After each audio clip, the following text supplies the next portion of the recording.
Hi, my name's Nico. I'm a teacher at the Harvard Kennedy School, but I'm also a computer programmer and do a lot of consulting about technology.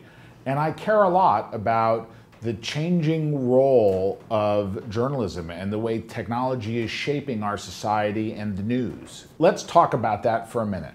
On September 11th, 2001, I lived in New York City and I witnessed the terrible terrorist attacks on the World Trade Center. I followed the news and the story about what was happening. I followed it almost exclusively by watching TV. Most of the major ways we experience the internet today, Google, Facebook, Twitter, mobile phones, they didn't really exist 10 years ago. And so if I wanted to know what was happening, the only way to find out was to watch the TV news or to read the newspapers. Now I live in Boston, and just a little while ago we had a terrible terrorist attack at the Boston Marathon. This time, my experience of following the news of that story was completely different. How do you know what to believe when you read it online? What kind of opportunities for good does the internet create, and what kinds of ways might it be dangerous? These are important questions.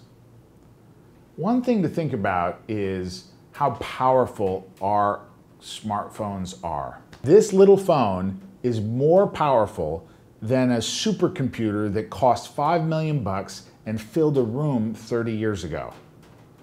That's a lot of power to carry around with you all the time. It changes what it means to be a journalist. It changes what it means to be a citizen, to be a part of the news. Anybody can participate in making the news. That's one of the lessons of the Boston bombing. Our technology changes all these different parts of the news, the making of the news, the consuming of the news. It lets you participate in making and shaping the news. This can be very good and very useful, but it can also be dangerous and confusing. We should think about what we could have done. What should Reddit have done? What should Twitter have done? Maybe we should think about what the Boston police should have done. Or maybe the Boston police and the FBI should have figured out how to take advantage of all the energy that all the people on Reddit had to try and solve this crime and see if they could have channeled that energy into a direction that would have been more useful than identifying the wrong suspect. These are important questions, and it's up to you to help figure them out.